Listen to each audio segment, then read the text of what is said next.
Bonjour à toutes et bonjour à tous. Alors, dans cette vidéo, nous allons parler des préjugés. Sommes-nous infectés par les préjugés? Comment les reconnaître? Qu'en dit la Bible? Et surtout, comment nous en débarrasser? Eh bien, c'est ce que nous allons voir dans cette vidéo.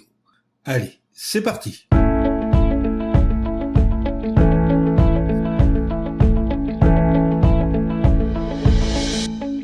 Alors, on pourrait comparer les préjugés à un virus. Ils font du mal à leurs victimes et on n'est pas toujours conscient d'en être infecté.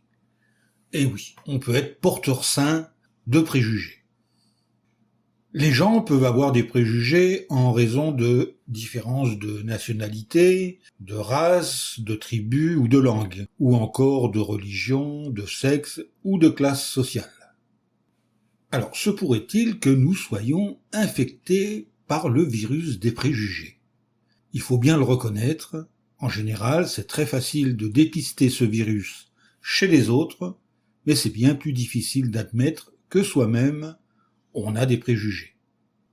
En vérité, si on est honnête, nous avons tous une certaine dose de préjugés. Il faut bien le reconnaître. Alors on va prendre l'exemple de Jovica, un chrétien qui vit dans un pays des Balkans. Dans ce pays se trouve un groupe minoritaire. Et Jovica nous dit « Je pensais que dans ce groupe, il ne pouvait pas y avoir quelqu'un de bien. Je ne pensais pas avoir de préjugés. Pour moi, ce point de vue était tout simplement le reflet de la réalité. » Et c'est là le piège, bien sûr. Bien souvent, nous ne nous rendons pas compte que nous avons des préjugés parce que cela nous semble être le reflet de la réalité. Alors, beaucoup de gouvernements adoptent des lois pour lutter contre le racisme et d'autres formes de préjugés. Et pourtant, les préjugés persistent. Pourquoi? Parce que ces lois ne régissent que les actes. Elles n'ont aucun pouvoir sur la pensée et les sentiments. Or, les préjugés naissent dans l'esprit et le cœur. Alors, la lutte contre les préjugés est-elle une bataille perdue d'avance? Est-ce qu'il existe un remède contre les préjugés? Parce que les préjugés sont souvent fondés sur des idées fausses. Voici quelques exemples. Certains employeurs pensent que les femmes ne sont pas faites pour les métiers scientifiques ou techniques ou même manuels. Ou encore, dans l'Europe médiévale, les Juifs ont été accusés d'avoir empoisonné des puits et propagé des maladies. Sous le régime nazi, ils ont de nouveau subi des calomnies. On les a accusés d'avoir causé la crise économique en Allemagne. Dans les deux cas, ils ont été victimes de préjugés extrêmes, dont certains d'ailleurs persistent encore aujourd'hui. Alors, que nous dit la Bible ? Puisque nous sommes chrétiens, c'est donc elle qui va nous dicter notre conduite. En Proverbes chapitre 19, le verset 2, la Bible nous dit « Ce n'est pas bien que quelqu'un soit sans connaissance ». Qu'est-ce que cela veut dire? Eh bien, cela veut dire que quand on est mal informé, on prend de mauvaises décisions. Croire à des mythes de ce genre plutôt qu'à des faits avérés fausse le jugement. Bien sûr, il est très difficile de passer par-dessus ces préjugés et d'aller vérifier des faits, s'ils sont avérés ou s'ils sont mensongers.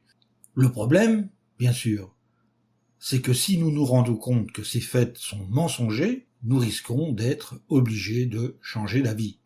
Alors, d'autres personnes pensent que la Bible encourage les préjugés. Eh oui. Ça peut vous paraître bizarre, à vous qui êtes chrétiens, mais certains affirment que la Bible encourage les préjugés.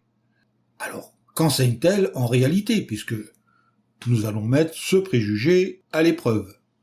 Eh bien, nous trouvons la réponse dans le livre des Actes, au chapitre 17 et au verset 26. Le texte nous dit « Tous les humains sont de la même famille », c'est-à-dire que, à partir d'un seul homme, Dieu a fait toutes les nations. Actes, chapitre 17, verset 26. La Bible aussi nous dit que Dieu est impartial.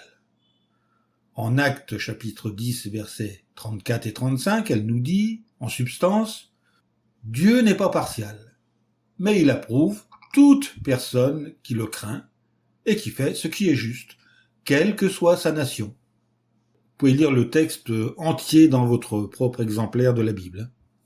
La Bible nous dit aussi que Dieu s'intéresse à la personne intérieure, pas à l'apparence. En 1 Samuel chapitre 16 verset 7, la Bible nous dit « Un homme voit ce qui est visible, mais Jéhovah, lui, voit ce qu'il y a dans le cœur. » Donc, voilà tout l'intérêt d'être correctement informé. Si on est correctement informé sur les gens, sur les religions, sur les races, etc., etc., on risque moins de croire aux idées fausses qui circulent à leur sujet. Et une fois qu'on a découvert que ce qu'on a entendu sur une catégorie de personnes n'est pas vrai, on devrait être normalement plus enclin à remettre en question l'opinion qu'on s'est forgée sur d'autres catégories de personnes. Prions donc notre Dieu d'être capable de passer par-dessus nos préjugés et d'avoir la force de pardonner, de vérifier et de rectifier nos pensées si elles ne sont pas conformes à la volonté de Dieu. Dans la description, vous trouverez un lien vers une vidéo qui, j'en suis sûr, sera pour vous du plus grand intérêt. Eh bien, nous en avons terminé avec ce sujet sur les préjugés, et je vous dis à bientôt pour une nouvelle vidéo.